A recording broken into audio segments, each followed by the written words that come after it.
Welcome back to Inbox Zero. I'm with Manoly Gustavson.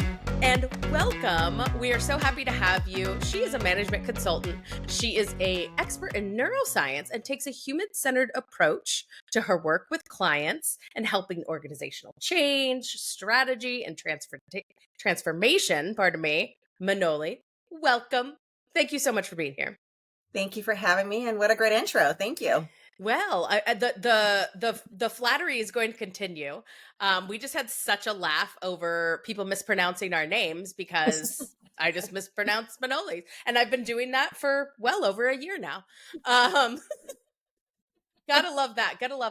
Manoly and I actually met at a conference. And I mean, I don't know what it was like for you, but for me, I was like, I love this woman. Like, I just vibed with you right away. I felt like such good energy and good vibes from you immediately. And, you know, I don't know what we chatted about motherhood, we chatted about business and stuff, but just felt like philosophically we thought the same way in so many different ways. What'd you think about me? What was it like the first It time you was met me? instant connection. I'm like, Bianca's the type of woman that everyone wants to be friends with. Oh, So well, I just have to get an in. yes. Well, similarly, I mean, I really was like, oh my gosh, I adore you. And yeah, of course, like what you do is so aligned really with the things that I do and the things that I've learned along the way. I think you're light years ahead of me in so many different ways. And so I think that your, perspective on really not just the organizational and the business strategy management, because all those things are important, but that human centered, that really the really central theme on how we treat each other as people and how we behave that way. And then of course, personally as a mom of an autistic child and has, I always say, a neurodivergent household, I think this is true for everybody, but for me in particular, your appreciation and knowledge of neuroscience and really our brain health and how that affects and really has outcomes that not just from our emotions and our thoughts and our decision making and all sorts of things. I'm sure you can talk about it far more than I can, but tell us a little bit about yourself from your words. Oh, well, thank you. Mhm. So I got into the neuroscience space fairly recently, probably in the last 5 to 7 years or so, but I've been what people call a career consultant. So I've Mhm. spent my life as a management consultant, gosh, for the past 25 years in various organizations, Deloitte, North Highland, and I finally broke out on my own as an independent consultant. So now I own Four Waves Consulting. Four Waves stands for my husband and my two kids, now three. I haven't changed it to 5 waves yet, but it's still 4 waves. And we live by the water out here in Redondo Beach. So that was an inspiration to me. Um, a lot of the work that I focus on is organizational change management. So people are always like, well, what does that even mean? What's a change? What's change management? And so what I tell people is anytime a company experiences a change, no matter how big or how small, right? A automated tool is going to replace your spreadsheet. That's considered fairly small. Or you have a new strategy in place or a new CEO in place. My job is to help keep employees informed, engaged, and happy. And that's where I moved into the neuroscience space because I realized that there's a lot of brain stuff, brain science behind human behaviors. And there's got to be some science behind this. And I always joke, I do change management for a living, but I personally hate change. I hate change. So been working a lot around that. And it's just something I embed in everything I do, the neuroscience piece. And then the human-centered piece is really something that I've really focused on more recently. When you're in your 20s and you're young, it's all about moving up the corporate ladder and getting things done, sometimes stepping on people. But maybe it's just, in my older age, being a mom, more professionally mature and confident.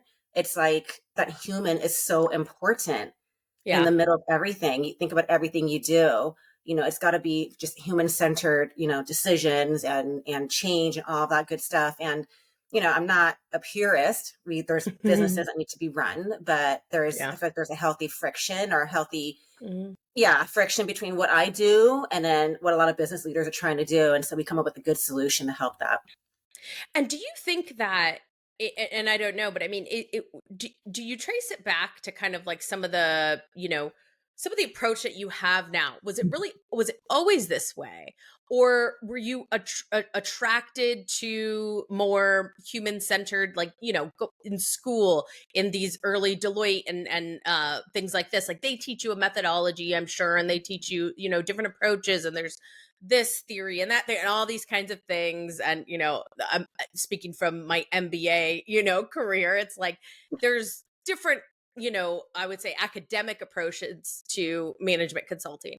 So, like, what influenced your path to kind of to do, the neuroscience and, and I mean, they're very connected, the human centered and neuroscience approach? Like, what shaped that? I think starting with the neuroscience piece, I know Hmm. that there was a science behind how the brain works and why Yep. humans fundamentally are just so resistant to change. So Mm. everyone's heard the what's the saying, like change is the only constant. Things are always going to Hmm. change around us at Yeah. work, in our personal lives, everywhere, and sometimes we can't Hmm. control that change. And there's, No. I wanted to really understand the science behind the brain and how to really work with people and treat them as humans to understand how to get them to adapt and maintain that change and to accept it and ultimately maybe become a cheerleader of that change. Oftentimes people are so resistant to change that they end up, I can't think of the word, but just, making sure that change initiative, whatever's coming through, fails versus being a Yeah. cheerleader for the change on the other end. The human piece, I think, honestly, just growing up, being more professionally mature, being a Hmm. mom, I Yeah. think a lot of empathy comes with it. And I realized that a lot of the work and how I was doing my work, it's not something I ever really wanted my kids to see. Just being hard corporate charging. And then Yep. also, I was turning to someone I didn't like, honestly. So just having Mm. more empathy in general, and then realizing that actually human centered change is really important. You can't do it without getting buy-in and getting people to Hmm. support whatever it is you're trying to do as a leader, as a consultant like me, or as anyone. But that's how I advise a lot of my clients who are leaders in, a small department or of an organization. Yeah, and we're going to get into this because there's topics that I know you and I think a lot about, and there's so much to that. Yeah, and it's really interesting, isn't it? Like the perspective that you gain, of course, and I think that's an interesting path to go. You're a career consultant. You went straight from school to now I'm consulting, and that must be an interesting. I was curious about that because it's like you're fresh out of college, and you're like, what are you doing? You're going into businesses telling people how to run their business, and it's like your How first as job. a Like, note how does taker. it work? I mean, I started as a note taker, and I'll never forget Yeah, okay. um, my first client coming out of college, not grad school, but like undergrad college, Yeah. was a record label during the dot-com Oh, days. fun. And that was really cool. So you're Yeah. talking to like customers. Customers are like head of a rock. I can't really say who it is, but like a rock band, a singer, like Yeah. people that you know. And so that was Totally. really, yeah. Super cool. That makes sense that you're kind of like helping the consultants for a while and kind of learning the gig and everything like that. Yeah, Yeah. what cool rooms to go into though, and to be able to like, be put on a case and a client like that, like keeps it interesting for you too. Like what's cooler when you're 22, 23 years old than, you know, Yeah. and the Absolutely. music business though, that probably lifted the veil for you. That's unfortunate. I know, right? All Yeah. sorts of stuff there. Well, it's really awesome. And yeah, Four Waves Consulting and your whole business and your philosophy just aligns so much with the things that I know, and very took a very different path for me personally. But as a leader, as somebody who was all of a sudden forced into a forced, I chose a situation.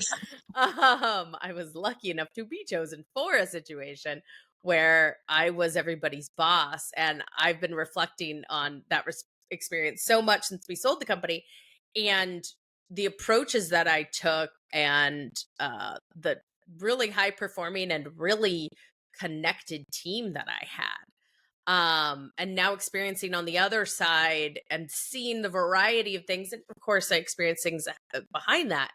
Um, just noticing and taking stock of like what makes some teams run better than others.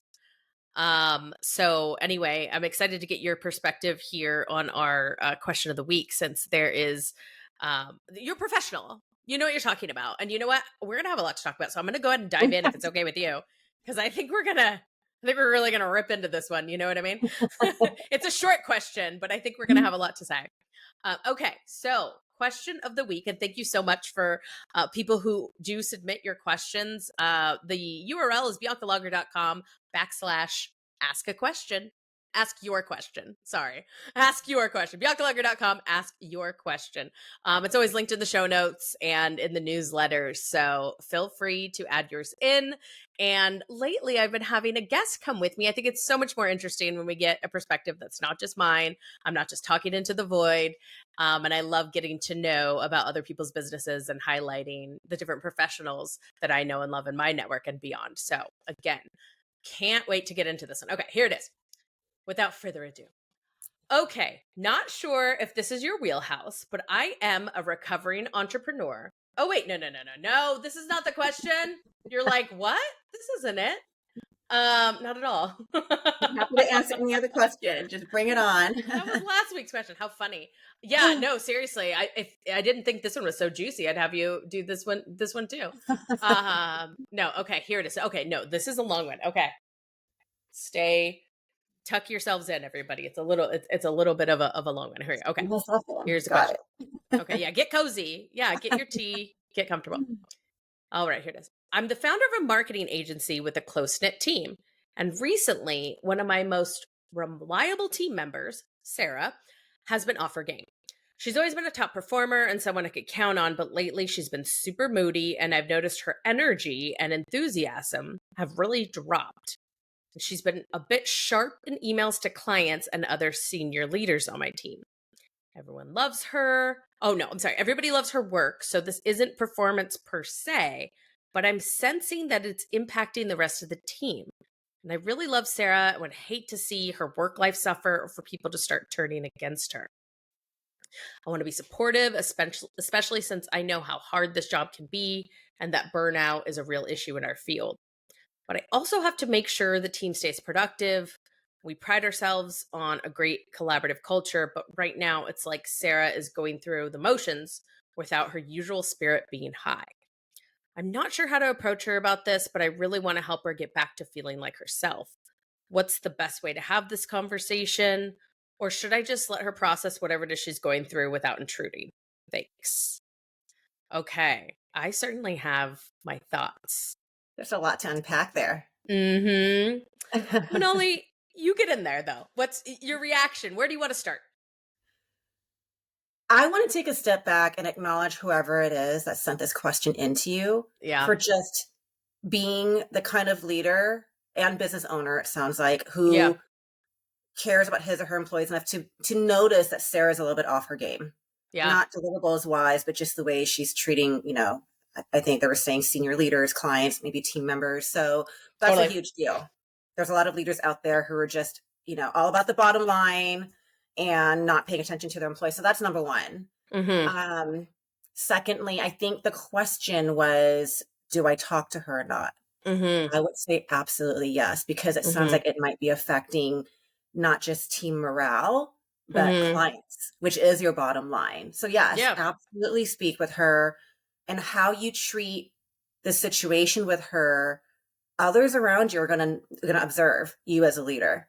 Yeah. So, if you've got another team member who's like, well, I'm going through some stuff too, how is he or she treating Sarah? So that's a big deal. But to answer the question, yes, absolutely talk to Sarah.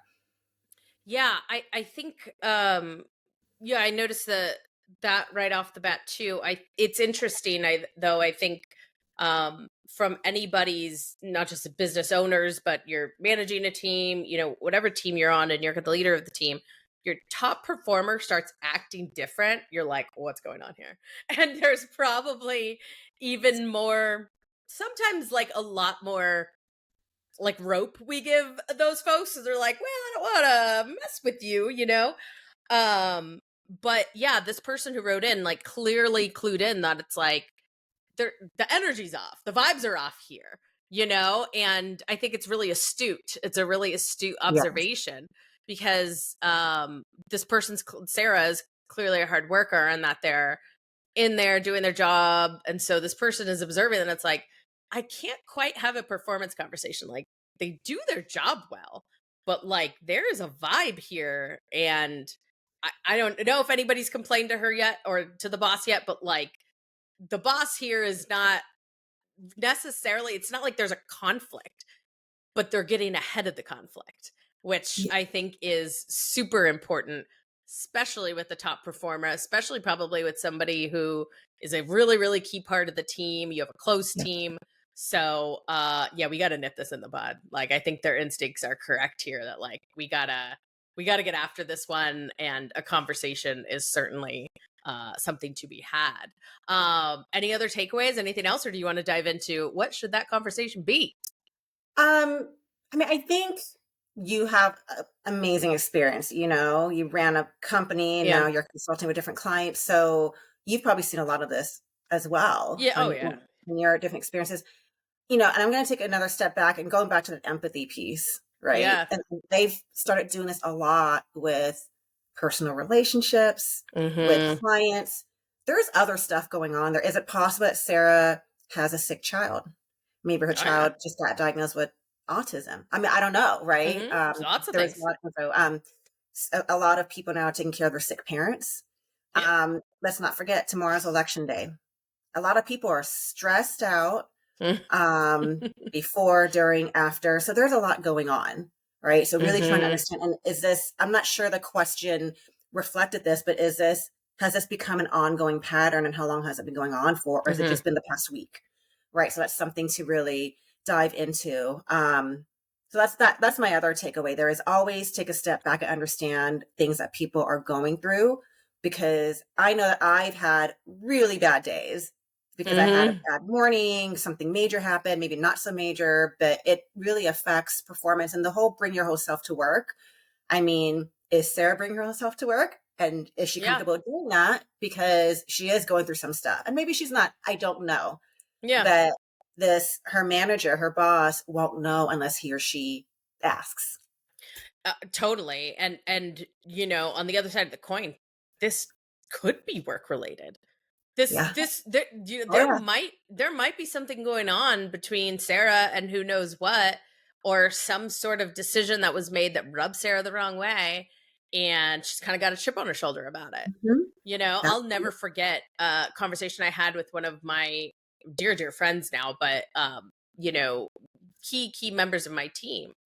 And I was shocked by the fact that she was really pissed about a decision that I had made in relation to somebody else's job. And I was like, "What's up?" I kind of had one of these like, "What's up?" conversations. And she was like, the phrase that she used, I think, was like, she was seething. It was something like really powerful and emotional. And I Okay. was like, wow, like didn't realize like that could have happened. So yeah, I mean, we don't know until we ask.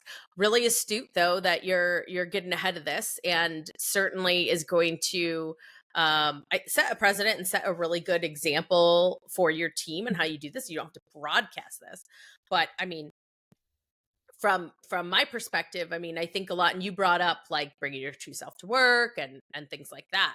And I know it's something that you and I talked about, something I want to talk about with you, the subject of psychological safety. Yes. Absolutely. Absolutely. So how does that play into here? I mean, first of all, from my observation here, like this leader, this person, this manager, this business owner is obviously a person who, whether they know it or not, is trying to cultivate a psychologically safe environment. The fact that they're even aware and taking note of Sarah's feelings, taking note of the kind of just the vibes of the team and the energy of the team and how that's being thrown off, and considering like, hey, how can I make this feel comfortable for Sarah?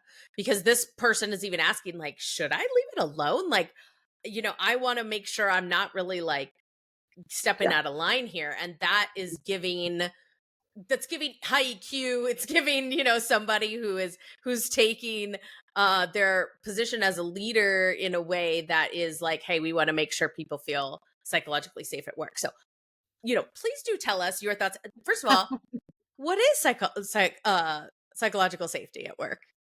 Good question. Hmm. So psychological safety is someone who's able to provide feedback or Hmm. speak up, whether in the meeting or just around the Hmm. office, and feel safe doing so without repercussions. Just quick and simple That's right. answer. That's it. Yep. And I've certainly been in situations, as I'm sure you have, and a lot of your Hmm. listeners, where we didn't feel psychologically safe. It Oh really yeah. is like a buzzword we've all been hearing lately. But Yeah. honestly, it just comes down to making sure that your employees or your team members feel safe providing that feedback.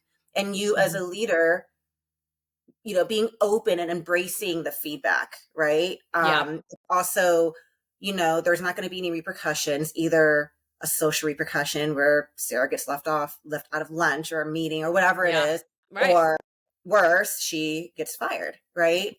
So Hmm. it's providing that kind of environment and that kind of culture.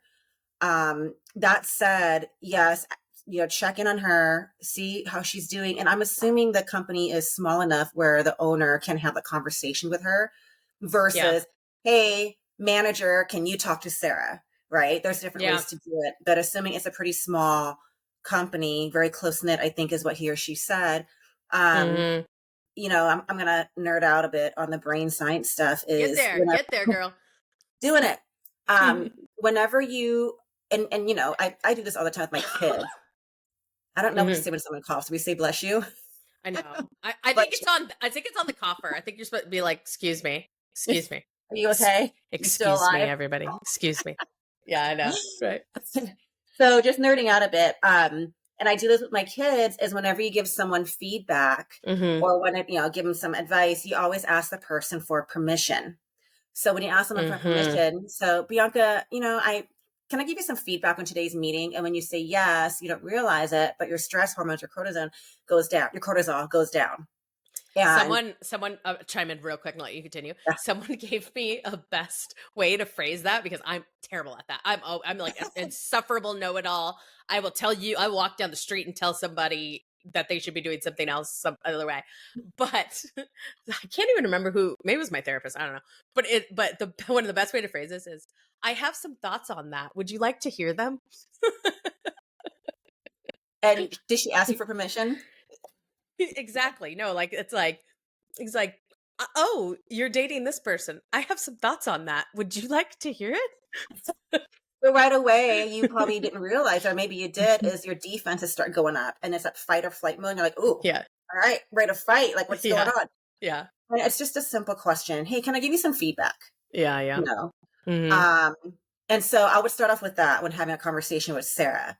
And Yeah. then what I also like to do is there's this thing that they call labeling, and Brene Brown has talked about it. Yes, I'm quoting Brene because I'm Yes, that that's right. cool. Yeah, we But are.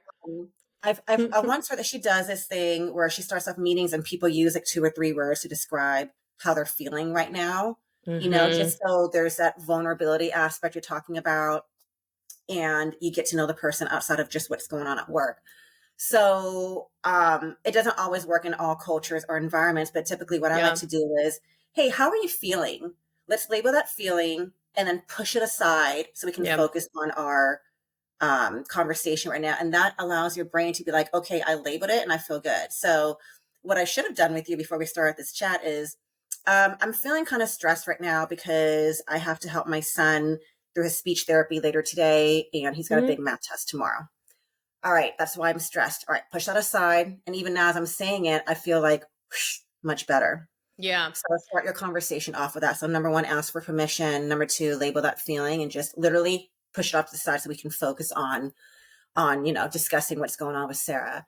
Again, it has to be done organically and not forced. But that's what I'd recommend, and having that conversation with her, and take Sarah out for a coffee or Hmm. lunch or something. Don't do it in the Yeah. office or behind closed doors, because all of a sudden people, small businesses, small teams, what's Yeah. going on? What's going Hmm. on? You That's right. know, We gossip. um, Hmm. we do gossip, and that's just human nature to gossip and Hmm. speculate, Hmm. right? Yeah, for So sure. I would definitely take her off site and position the conversation about how are you doing? Not, hey, I need to talk to you about what happened in the meeting the other day because you're really like mean to that client. So position it around that. Like, hey, let's just talk about this. I'm just doing a pulse check. How you doing? And then Hmm. work some of the feedback into the conversation. For sure. And I think for certain situations, it depends on what your relationship is and all those kinds of things.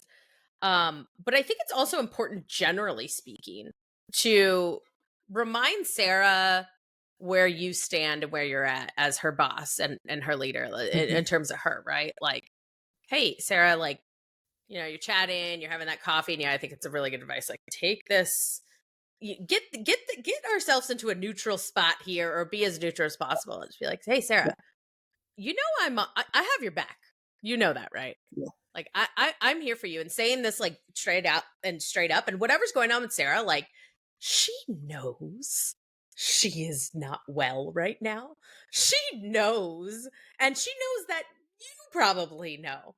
So like I think that she does kind of deserve a little bit of a professional hug, right? And to kind of say, hey, Sarah, like I got your back. Like if you don't have to tell me, but I have noticed X, Y, and Z that things feel a little tense coming from you. So I want you to know, first and foremost, I've got your back. Whatever it is, and whatever that, if you want to talk about it, we can, figure out things that will help you right now. But reminder that like, you're really important to me personally, to this team. And so, let me know how I can help you.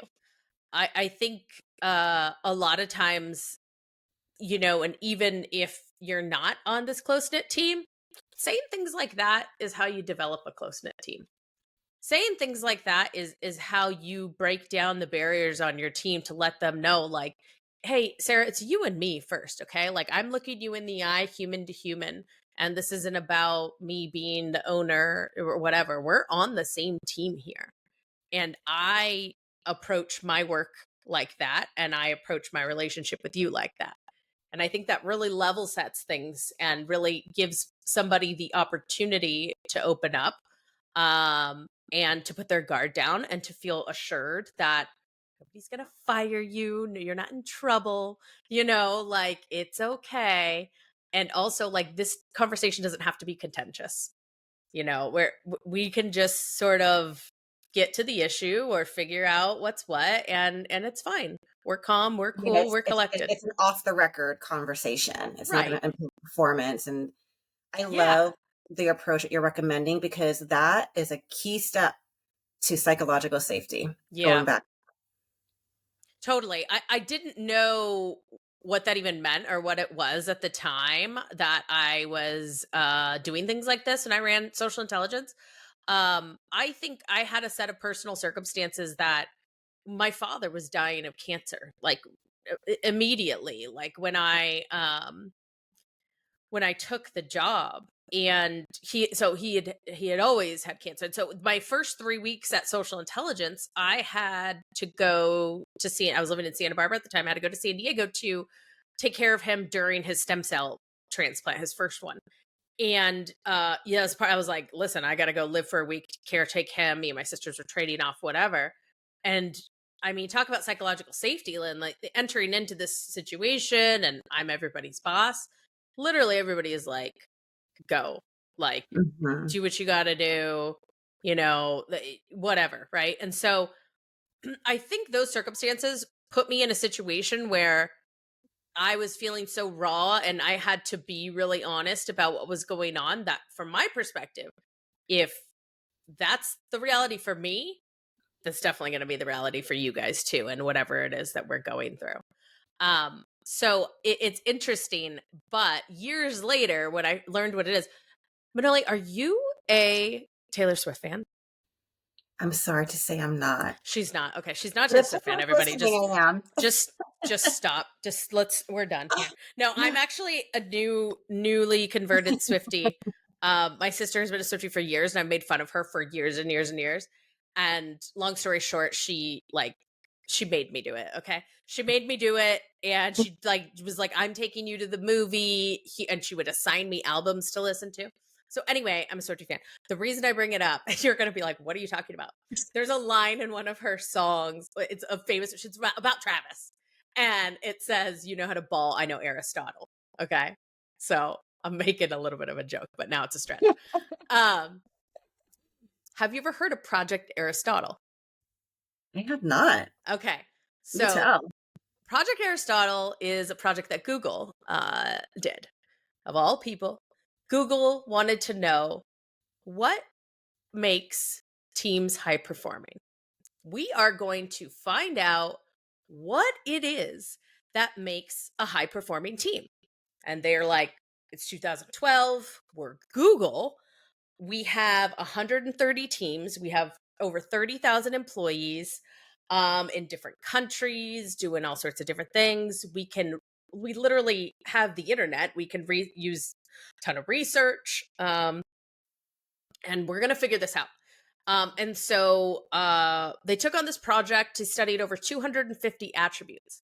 And a lot of the attributes were around who, like, is it the balance of men and women? Is it introverts, extroverts? Is it diversity? Is it how much we hang out together? Is it common interests? Like all these things they're trying to figure out, like, what is the thing that is some sort of ingredient or recipe for the highest performing teams.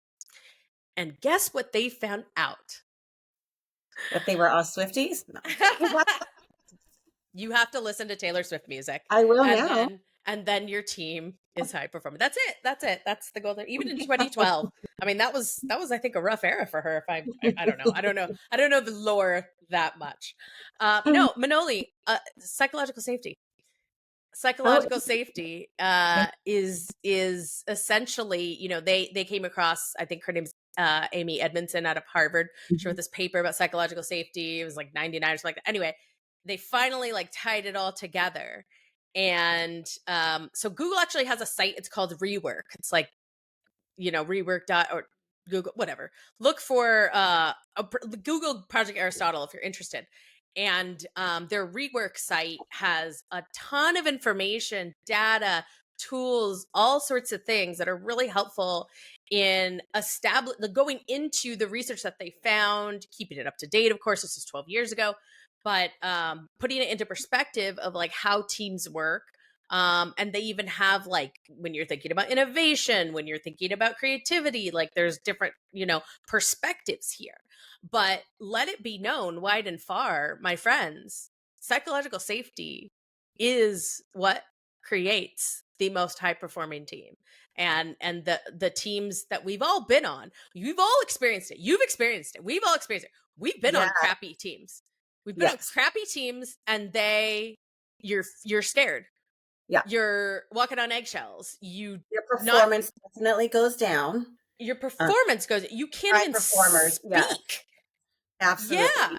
Well, because all of a sudden it's like you kind of clam up because you're worried about getting yelled at or getting in trouble. Yep. Yeah. That's the worst of it. It's the worst. Yeah. Yeah. I mean, and if you're in a field like the medical field, Yeah. right? Mm-hmm. Or military, like you better make sure that your team is comfortable enough to speak up because people's lives are literally at stake. Yeah. And I love your example about when you talked about your dad when you first started when you first started at Social Intelligence? Oh yeah, he was diagnosed a month before I was asked to join. Yeah, I'm so sorry to hear that. I mean, it's insane. But that said, another thing that we talk about is vulnerability. And when you are sharing something vulnerable like that as a leader, it also allows your teammates, employees to feel safe. Again, back to psychological safety, feel safe, sharing and kind of being vulnerable with you also. And that's not always easy. And a lot of people are not built that way. Like for the longest time, I was not about bringing even half of myself to work, like my personal half, because it was all about like, this is me professionally and this is me personally. So there's a big wall between the two. Yeah. But that's not natural. It's not healthy. No. Yeah. So it's great that you did that. It doesn't work too, actually, at the end of the day. And it's funny. And I'm thinking about that. And I really put it into perspective the more I learned about Project Aristotle, because there's actually a case study. I forget the guy's name, but he was essentially part of the project. But that they proved that at Google too. He was joining a new team and like they weren't vibing, they weren't gelling, like there was some, whatever, there was something off. And but he was part of this project, so he's like, okay, well, how do I create psychological safety, Yes. on a team that maybe isn't just like that already? Because we've all also had those jobs too, where I don't know what it is, but we click, we, vibe, whatever else. And so this guy was like, okay, how do I implement it? So anyway, I'll link it in the show notes, what his story, because he's spoken about it on podcasts and different places, and he's gone to universities and stuff like this. And essentially he was going through something super personal, Mhm. and he let this team know. And it put everybody's guard down, and it gave them the ability to like really humanize him as their leader, as their boss, and then also gave permission essentially to the people on his team. And listen, folks, like, you don't need to like bare your soul to your team, or like, tell them your deepest, darkest secrets so that, the team performs well or whatever else. But like, keep it real, like you can professionally keep it real. Okay. You can professionally, be polite, be polished, and still say, listen, my dad's dying of cancer. I'm going to need, some leeway and understanding here. And ask me any questions about it if you want. It's going to be hard for me to talk about it some days. Some days I might need to, leave a little bit early. I'll make up those hours, whatever it is, however you want to frame it and however you want to make sure it's relevant to work, and however you want to approach the conversation so that you feel like you can keep your personal boundaries. Again, you don't have to like tell them that, you were crying in the shower last night or something, like if you don't want to, you could tell me that. You could tell me that. I'm happy to hear it. But I think people are afraid of that. And our parents didn't go to work that way. You did not talk about that stuff at work, Right. Right. Yeah. So anyway, so really interesting stuff there. But anyway, back to Sarah. I knew we would get like off into a tangent here because that's what's important. But that's what this manager's doing, right? That's what this manager's doing. That they're whether they know it or not, they are concerned about psychological safety. They are prioritizing psychological safety, and they're picking up on something that isn't necessarily like they're like astute enough to know like you're not doing your job. So do I still have a right to say something? Should I still say something? Absolutely. Yeah. Especially as the business owner. You should. It's your business. And again, your other employees, your other team members are watching. They're watching how Mhm. you handle the situation. Mhm. And you don't want Sarah to create a toxic work environment. Mhm. And you certainly Yeah. don't want it to impact your clients and those relationships. It's possible, again, that she's also overworked and Yeah. stressed, so it's maybe tying the work that she's doing, the work that the team is doing, to higher vision. I don't Mhm. know if they're a marketing firm, right? Mhm. Who's Mhm. marketing. So how are your marketing campaigns actually affecting the end user? Mhm. Right. Like, I actually, one of my clients, a banking client, I worked with the marketing and legal department, Mhm. and morale was down. I mean, it's not fun. It's legal, it's big Mhm. bank. And the bank was also in the news a ton at the Mhm. time, Mhm. negatively. Mhm. So there's a lot going on, Yeah. and they've got the news, whatever, up on the big screen in the break room, and there's our bank and Mhm. our executive up there. So what we did was we pulled in the actual end user, the customers of the bank who actually Mm. walked into the branches, Interesting. um, and got testimonials from them, video Yeah. testimonials. Some of it was written testimony, like the work that you're doing. So it was allowed us just to tell our client and that team, the work that you're doing, this is what's happening down the line. It matters. This person was able to get a home loan, like a mortgage, and they weren't able to before because of your Mhm. customer service. And that all came from a marketing campaign. So there's a lot of that too. Again, I don't know enough from this question Yeah. what is happening, but Yeah. assuming it might be burnout or stress, that's Yeah. something to consider also. Like, how is the work, the good work that Sarah's doing, the team's doing, impacting ultimately the end user? You're Yeah. doing more than just a marketing campaign. You're helping someone secure a home loan. You're helping, whatever it is. So, Totally. No, it's so true. And I think that like, a couple options that are obvious for like time off and this and that. But Yeah. That is a really important one that I think people overlook in terms of solutions, not just for Sarah, but maybe everybody else. Like, um, to remind us, and it's important to constantly do this and make this a habit in your business. And so many of us like fall off, and yeah, it's the marketing department's problem or whatever else, but Mhm. it really is a very powerful tool. And it ties into psychological safety too, because giving people meaning in their work and making Mhm. them feel connected to the outcomes. It's really what makes the difference in people's mental health, as a matter of fact, at work. Absolutely. I've read that, and I wish I could like quote it off the top of my head, but like, I've read research papers of tying exactly that. Like, it's like people finding like what is job satisfaction, and for the most part, people say money is obviously important and lifestyle and different things, but like the meaning that people It's take the away from higher it. vision. Yeah. Yeah, yeah. Especially, not that I want to switch gears, but when you think about like the new Gen Z, right? Yeah. The younger generation, they value that. There's so much research, value that so much Oh, more, totally. right? Than Yeah, how much you're going to pay. I mean, money is important, but like yeah. what higher purpose am I helping to serve right now? Yeah, Right? I mean, purpose is all we got in this economy. Are Yeah. you kidding me? Purpose is all we got. Right? Like we're not just selling shoes. We're with each shoe purchase, we're bringing water to, a village or whatever it is, right? Like Yeah, that's the higher purpose that you're yeah, serving. Yeah. yeah. And and you and me, I know, agree on this. Like, I'm so interested in this subject because I think it makes the society better. I think it makes people better. I think there's less violence when we treat each other well at work. I think that there's better outcomes for people overall, their health, their life. There's less people out there that struggle and have those emotional problems that lead to bigger, much more complicated societal problems, and the doing harm to others. Work is extremely stressful. It's really tough. And when you are in a situation where you are being demeaned and you are being made to feel like you are You've been unimportant, there. Yeah. haven't we all? We You know what yeah. I mean? Um there's not I mean, there's a lot of really awful things that can happen to you in life, but suffering through that every single day is a very, very low feeling, and it can lead to other things that are worse, and it's unnecessary. It's Very, unnecessary. very. So, Sarah, you have a gem of a boss. If Sarah is listening and if you catch Sarah's isn't wind, her real name, but yes. Sarah, if you were out, yeah, right. We don't know your name actually, but if this sounds familiar to you in some sort of way, and you're like, "Oh my god, did my boss write that?"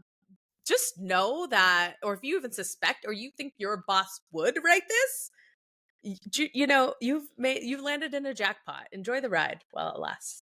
I think there's a little bit of Sarah in all of us. We've all been there, right? Yes. Oh So yeah. we can all relate to Sarah's situation.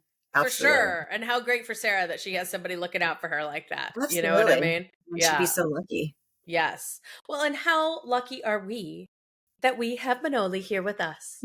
And I've loved talking with you today. I've loved getting into this. I feel like, I mean, we've already gone like 45 minutes. Like, I usually go like 20. I feel like I could talk to you all day long, absolutely all day long. And that's always true every single time we talk. So thank you so much. You're welcome. Thank you for having me. Yeah, I appreciate absolutely. We shall have you back. Where can people find you? Where can they connect with you? Where can they learn more about you? Well, you can look me up on LinkedIn. That's probably the best way to get hold of me. I also have a website, fourwavesconsulting.com, number 4. But best way to get hold of me is through LinkedIn.